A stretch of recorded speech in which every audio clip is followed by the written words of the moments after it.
The first sound was the rain hitting the pavement like shattered glass, sharp and relentless, and then came the whisper, so weak it barely survived the storm. A powerful man, known for boardrooms and billion-dollar deals, lay helpless on cold concrete, his legs useless beneath him, fear flooding his eyes as he realized he could not move. In that moment, titles meant nothing. Wealth meant nothing. All that existed was a broken body, a pounding heart, and the terrifying truth that no one powerful enough to save him was there. Before the story goes any further, take a moment. If you believe kindness still matters in this world, if you believe people deserve second chances, please like this video, comment your thoughts, share it with someone who needs hope, and subscribe to the channel. Your support helps stories like this reach hearts that need them. Hours earlier, the city had been glowing with polished glass towers and warm restaurant lights, a place where success looked beautiful from a distance. For Daniel Reyes, that beauty was something he passed by every day without touching. He was a single father of one, his life shaped by alarm clocks before sunrise, stiff work boots, and the weight of responsibility that never loosened its grip. His daughter Sophia was the center of his world, a quiet child with thoughtful eyes who had learned early that her father's strength was not loud but constant. Daniel worked 2 jobs, one as a warehouse loader by day and another as a night security guard, just enough to keep rent paid and food on the table. His body carried the evidence of years of labor, and yet he walked with patience rather than bitterness. That evening, Daniel had picked up Sophia from his neighbor and started the long walk home. Rain clouds had rolled in suddenly, heavy and dark, forcing them to take shelter under the old elevated road near the financial district. It was a place people avoided, shadowed and forgotten, where the city's shine faded into rusted beams and puddles of oil-slick water. Daniel held Sophia close, his jacket draped over her shoulders, promising her silently that he would always protect her, no matter how tired he was. That was when he saw the man on the ground.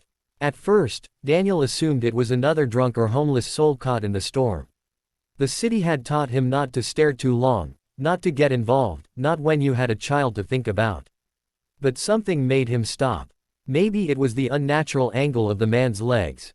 Maybe it was the fear etched into a face that looked far too familiar from magazine covers and business news clips playing on televisions in store windows. The man was Jonathan Hale, CEO of a global tech empire, a figure known for ruthless decisions and ice-cold confidence. Tonight, none of that existed. Earlier, a rushed exit from a private meeting had ended in disaster. A robbery gone wrong, a shove, a fall down wet concrete steps, and suddenly Jonathan's spine screamed in agony. His phone lay smashed several feet away, and his legs refused to answer his mind's desperate commands. Panic had set in quickly, the kind that strips away ego and leaves only raw fear. Daniel felt it instantly, that pull in his chest that told him walking away would haunt him forever. He guided Sophia to sit on a dry patch near a pillar and told her to stay close.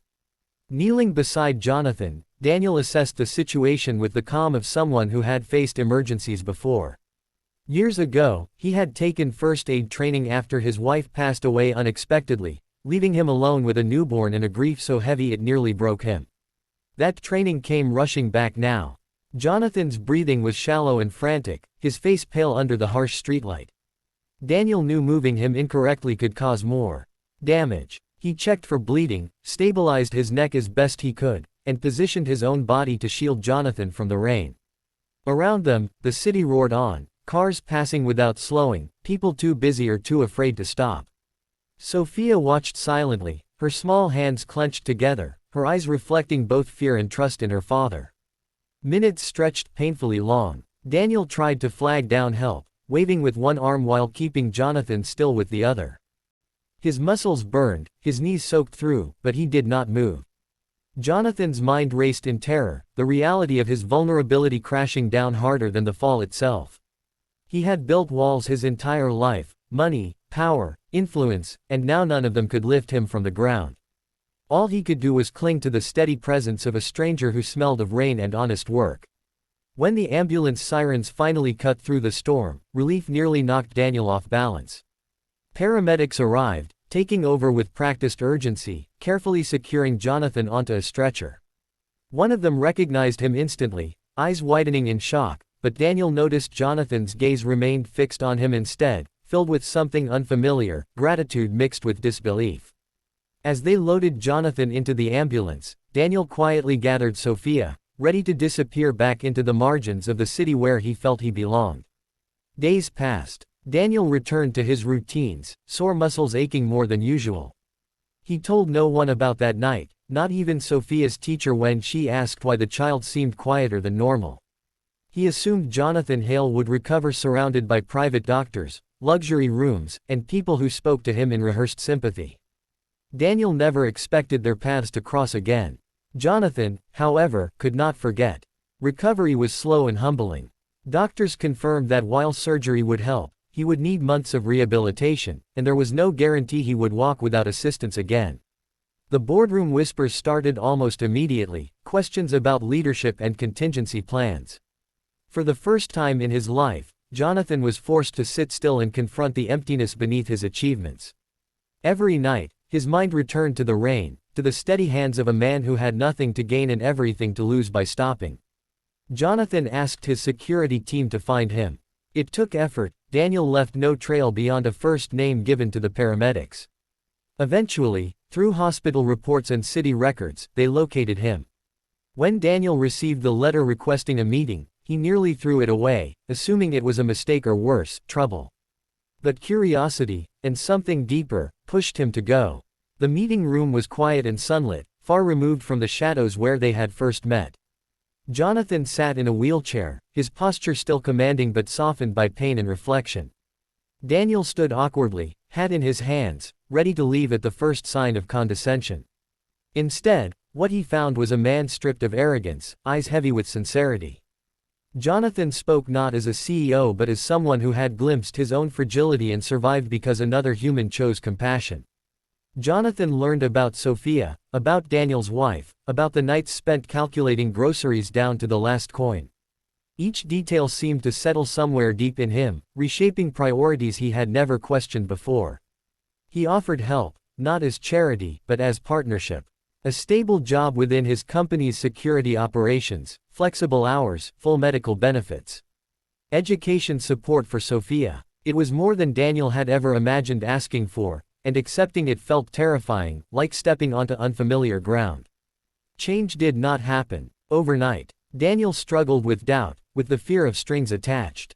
Jonathan struggled with physical pain and the slow rebuilding of trust in himself. But something remarkable grew between them, a mutual respect rooted in the night when neither of them had been anything more or less than human. Months later, Daniel watched Sophia run across a park, laughter ringing clear and free.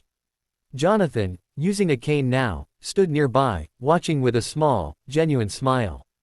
The city still moved fast and loud around them, but in that moment, it felt gentler. Two lives once separated by wealth and status had been forever altered by a single choice made in the rain. As this story draws close, if it has touched something inside you, if it reminded you that humanity can rise even in the darkest moments, please take a second to like this video, share it, and subscribe. Your engagement helps keep these stories alive. And before the ending, we have a special request. Comment below with the word, kindness, if you believe one small act can change everything. Daniel never considered himself a hero. Jonathan never forgot the night power meant nothing. And somewhere between fear and compassion, two families found hope. Sometimes, the world does not change with grand speeches or massive fortunes, but with one person choosing to kneel in the rain instead of walking away.